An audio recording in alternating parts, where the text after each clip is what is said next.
യേശുവേ ആരാധന. സംഖ്യയുടെ പുസ്തകം 22-ാമത്തെ അധ്യായത്തിൽ ഇതിനെപ്പറ്റിയുള്ള മറ്റൊരു വെളിപ്പെടുത്തൽ കാണാൻ പറ്റും. സംഖ്യയുടെ പുസ്തകം 22-ാമത്തെ അധ്യായം. അവിടെ നമ്മൾ കാണുന്നത് ബാലാം എന്നു പേരായൊരു പ്രവാചകനെയാണ്. ബാലാം എന്നു പേരായൊരു പ്രവാചകൻ, ഒരു വിജാതീയനായ പ്രവാചകൻ. എന്നാൽ കർത്താവിൻ്റെ കൃപ അവൻ്റെ കൂടെയുണ്ട്. ഇസ്രായേൽക്കാർ ഈജിപ്തിൽ നിന്ന് പുറത്തു കിടന്ന് ചെങ്കടൽ കടന്ന് മരുഭൂമിയിലൂടെ കാനാൻ ദേശം ലക്ഷ്യമാക്കി യാത്ര ചെയ്യുന്ന വേളയിൽ മോവാബ് എന്നു പേരായ സ്ഥലത്തൂടെ കടന്നു പോകണം. മോവാബിലെ രാജാവാണ് ബാലാക്ക്. ബാലാക്ക് അറിഞ്ഞു പല രാജ്യങ്ങളെ കീഴ്പ്പെടുത്തിയിട്ടാണ് ഈ ജനത തങ്ങളുടെ രാജ്യത്തിന് നേരെ വന്നുകൊണ്ടിരിക്കുന്നത്. ബാലാക്ക് ഉടനെ ഈ ബാലാം എന്നു പേരായി പ്രവാചകനെ കാണാൻ പോയി. ഈ ബാലാമിനൊരു അഭിഷേകമുണ്ട്. അവൻ അനുഗ്രഹിക്കുന്നവരെ ദൈവം അനുഗ്രഹിക്കും, അവൻ ശപിക്കുന്നവരെ ദൈവം ശപിക്കുക കൂടെ ചെയ്യും. അവൻ അനുഗ്രഹിക്കുന്നവരെ ദൈവം അനുഗ്രഹിക്കും, അവൻ ശപിക്കുന്നവരെ ദൈവം ശപിക്കും. അതുകൊണ്ട് ബാലാക്ക് പറഞ്ഞു, ഈ പ്രവാചകനോട് പറഞ്ഞു, ബാലാം നീ ഒരു കാര്യം ചെയ്യണം, നമ്മുടെ ദേശത്തിനെതിരെ വരുന്നൊരു ജനതയുണ്ട് ഇസ്രായേൽക്കാർ, അവരതിൽ പോയി നീ ശപിക്കണം, നീ ശപിച്ചാൽ അവർ തീർന്നു പോയിക്കോളും. പക്ഷേ ബാലാം കർത്താവിനോട് ആലോചന ചോദിച്ചു.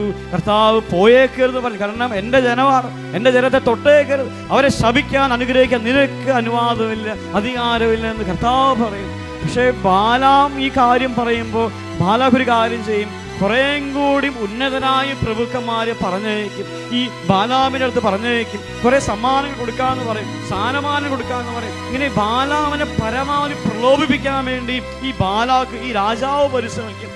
അവസാനം ഈ ബാലാം പ്രലോഭനങ്ങൾക്ക് വഴങ്ങും. അവൻ കഴുതപ്പുറത്ത് ഇസ്രായേൽക്കാരെ ഒരുമിച്ച് കാണാൻ പറ്റാവുന്ന ആ മലമുകളിലേക്ക് പോകാൻ വേണ്ടി കഴുതപ്പുറത്ത് യാത്ര ചെയ്യുന്ന സമയം ഒരു കുന്നിൻ്റെ മുകളിൽ നിൽക്കുമ്പോൾ കൃത്യമായിട്ട് അറിയാം ഇസ്രായേൽക്കാരെ താവളം അടിച്ചിരിക്കുന്നത് കാണാൻ പറ്റും. അവൻ ഒരുമിച്ച് എല്ലാവരും കാണുമ്പോൾ കൂട്ടത്തോടെ ശപിക്കാമല്ലോ എന്ന് വിചാരിച്ച് ബാലാം പോണത്. അവൻ പോകുന്ന വഴിയിൽ പെട്ടെന്ന് കർത്താവിൻ്റെ ദൂതനും ഈ കുതിരയ്ക്ക് കാണാൻ ഭാഗത്തിന് വഴിയിൽ വന്ന് നിൽക്കും. കർത്താവിൻ്റെ ദൂതനെ കാണുമ്പോൾ ഈ കുതിരയിൽ കഴുത പെട്ടെന്ന് ഓടിപ്പോ, ഈ കഴുത പെട്ടെന്ന് കുതിരയെ മാറും, അവൻ താഴെ വീഴും, അവൻ കഴുതയെ അടിക്കും.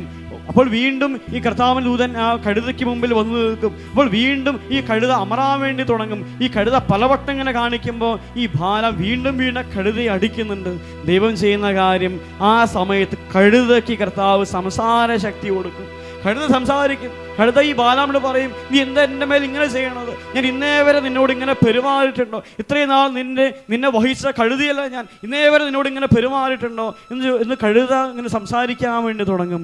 ഉടനെ ദൈവദൂതനെ, മറഞ്ഞിരിക്കുന്ന ദൈവദൂതനെ ഈ ബാലാം കാണും. ബാലാം പറയും, ഞാനാണ് ആ കഴുതയുടെ മുമ്പിൽ നിന്നുകൊണ്ട് നിന്റെ വഴിക്ക് തടസ്സം വെച്ചത്. കാരണം നീ മുമ്പോട്ട് പോയാൽ ഞാൻ നിന്നെ നശിപ്പിച്ച് കളയും, നിന്നെ കൊല്ലാതെ രക്ഷിച്ചത് ഈ കഴുതയാണെന്ന് ഈ ദൈവദൂതൻ അപ്പോൾ ഈ ബാലാമിനോട് പറയും. ഹല്ലേലൂയ, യേശുവേ ആരാധന.